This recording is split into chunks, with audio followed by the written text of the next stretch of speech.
Egypt statement. Speaking on whether Salah could still head back to the tournament, club said, and I quote, "If he's fit before the final, then probably yes, that's the plan. If that's already decided 100%, I don't know, but that's the plan. However long he is out, I think probably everybody sees that it makes sense that he's doing the rehab with us or with our people.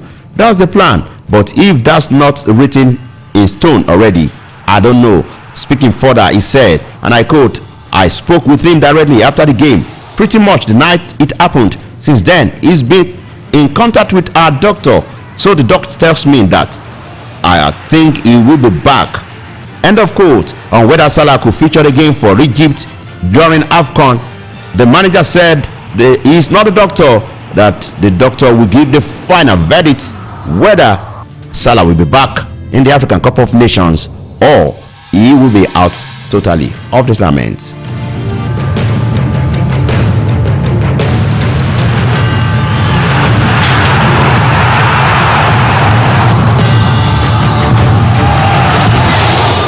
English Premier League club West Ham are willing to break their club transfer record to sign Nigerian striker Victor Boniface from German side Bayern Leverkusen. The Hammers paid 45 million euros for Ivory Coast international Sebastian Haller in July 2019, but are prepared to exceed that sum to land Bundesliga ace Boniface.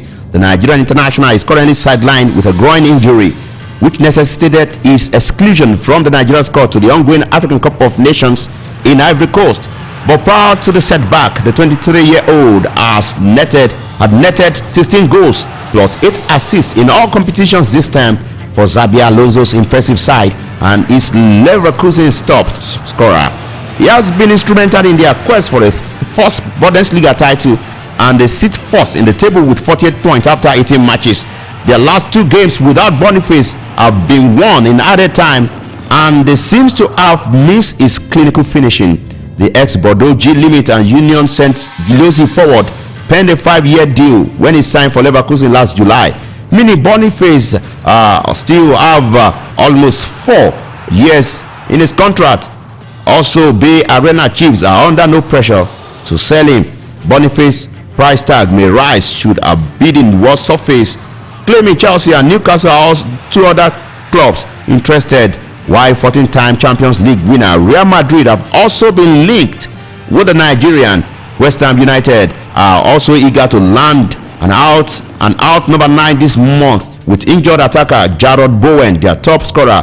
Bowen has scored 14 goals in all competition, the only Lions player to hit double figures so far this season.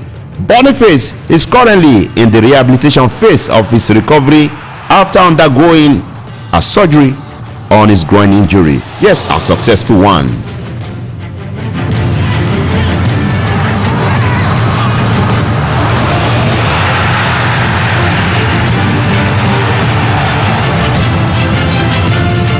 Yes, we told you earlier on, Real Madrid produced a controversial comeback to beat winless Almeria 3-2 yesterday and moved provisionally top of La Liga.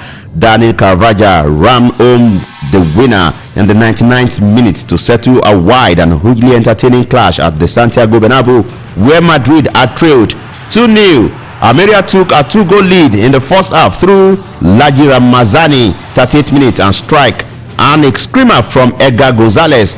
However, Madrid battled back to triumph as Jude Bellingham converted the penalty and Vinicius Junior used his upper arm to divert home an equalizer before Carvajal last grabs winner. Ramazani stunned Los Blancos inside the first minute and put off a spectacular backflip celebration in delight. Nacho gave the ball away with his slap pass and Almeria sprang forward with the Belgian forward beating keeper Arrizabalaga. Yes, and they were unable to actually maintain that tempo they had in the first half of the game, only allowing the Real Madrid players to razzle them back in the second half and got the needed victory right there in front of their fans. Yes, we have less than 10 minutes to go on the show today. Quickly, let's talk about our games today. Talking about the Nigerian Super Eagles game against Guinea today, where who are you expecting to be fielded for Nigeria? Yes, a lot of people have been criticizing some of the players, just the likes of talking about Iwobi. Yes, just talking about Iwobi there. A lot of people believe that Iwobi shouldn't be a first regular for Nigeria because they said he has not been actually living up to expectation. That the way he play his own kind of game with Fulham is different from what is given to the Super Eagles of Nigeria. We don't know, maybe the style of play in the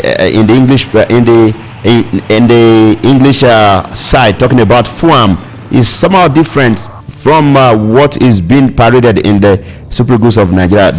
Definitely, we all know that the caliber of players in the Fulham squad, but yes, somehow still different from what we have in the Super Eagles of Nigeria. But that should not affect his game totally. He should be able to show some brilliance right there at the midfield. But Iwobi has not been the Odin midfielder that we expect him to be. And yes, the Guineans are boasting this time around. We will do everything possible to beat Eagles. Guinea-Bissau are optimistic about ending their campaign on a positive note when they take on the Super Eagles in their last Group A game at the 2023 African Cup of Nations today. The White Dogs, as they are fondly called, who currently sit bottom of the table, having lost 2 of their matches, have nothing to play for. Yes, they have nothing to play for, but they are looking to create one of the upsets of the tournament before the exit. I think that's something to play for. Just making a statement of defeating one of the best teams in Africa. It's a statement that if they actually get it done, I think it will go down well with Nigerians. But I think the Super Eagles of Nigeria are also up to the task. Guinea-Bissau, a familiar opponent of Nigeria, having beaten the Super Eagles 1-0 in Abuja during the qualifier for the competition in March. Mentally, according to the coach, he said, and I quote, "Mentally, we will be very strong and go out for a win. We know football are its peculiarities, but we will do everything possible for a win against Nigeria." And this is coming from Basiro Kande, talking about Guinea-Bissau coach. He said, and I quote again, "I believe everything is possible physically and emotionally. We will be ready." One end of quote. Also, one of the forwards, Carlos Mani, also said, and I quote, "We know it is now difficult to progress to the next stage, but we will play for our families and our country. We will fight with all we have to give a good game against Nigeria." End of quote. A win against Nigeria will take them up to 3 points, but it won't be enough to see them make it out of the group as one of the best losers, as they are already rocked to the bottom of Group A. Yes, we know that the Super Eagles of Nigeria will actually do everything to carry the day, and that will be the size of the program today. Tomorrow is definitely another time, same station, same time. Do join us, but before leaving, you quickly reminding you that devil is a liar. Resist him, he will flee from you. My name is Sunday Daramola, saying bye for now.